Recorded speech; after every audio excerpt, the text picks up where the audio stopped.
Hey, what do you call tech news that shows up 3 times a week and then has little jokes in between everything, so sometimes you don't know what's real and what's a joke? Tech links? What do you call that? Tech links?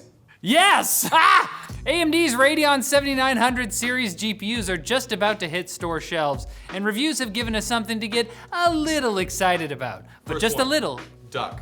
Wow! They're coming! But just a little, because that's how much stock AMD is making available at launch. While the 7900 XTX looks like it's slightly better value for money than the RTX 4080 in raster performance, it's worse in ray tracing while being hotter and more power hungry, like the 500-year-old witch I dated a while back.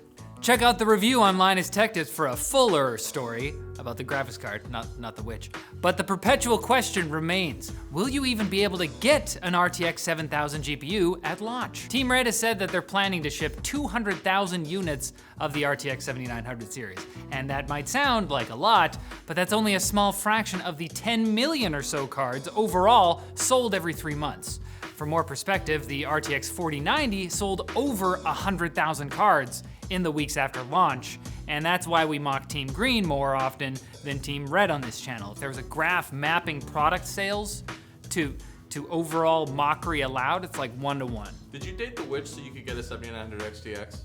What do you think? Ekio Frames! Intel has indicated it's not planning to challenge the high end of the GPU market anytime soon. Because they can't.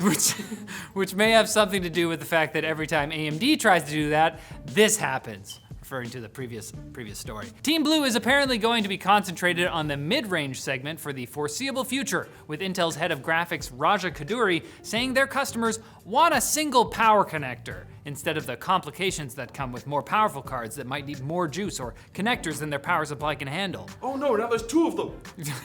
It's really just about the connectors, that's the only thing. Ironically, Intel's current A770 and A750 both have not 1, but 2 PCIe power connectors, although the hope is that will change in the coming years to make things a little easier on gamers. And seeing as how Intel is new to the discrete GPU market, it does make sense for them to build a brand around value for money instead of extreme performance with a price tag and power bill to match. Look, they can make a flagship killer GPU any day of the week, okay? It's just about market segments. Take an econ class, numbnuts.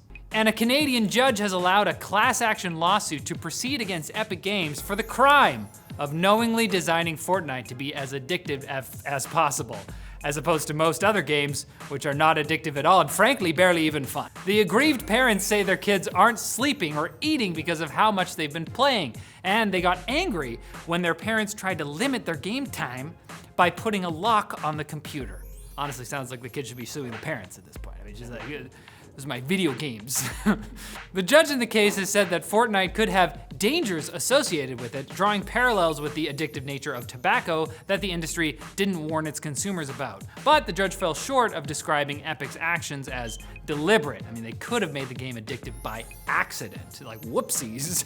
Oops, put some loot boxes in there, ah! Unsurprisingly, Epic is planning to fight the suit, though I wonder if they'll just pay a settlement and charge us all 5 cents more for skins. Now for Quick Bits, brought to you by MANSCAPED. Christmas, the most manly holiday of the year, is right around the corner, and their new Performance Package 4.0 will make a great gift. It includes their waterproof and cordless lawnmower 4.0, their weed whacker ear and nose trimmer for tricky trimming, and their crop preserver and crop reviver for your deodorizing and hydration needs. For a limited time, you'll also get 2 free gifts, the Shed travel bag and the Manscaped anti-chafing boxer briefs. Don't wait! Go to manscaped.com and use promo code TECH for 20% off your order plus free international shipping. These are my Quick Bits. There are many like them, but don't say that in front of them because it's a bit rude.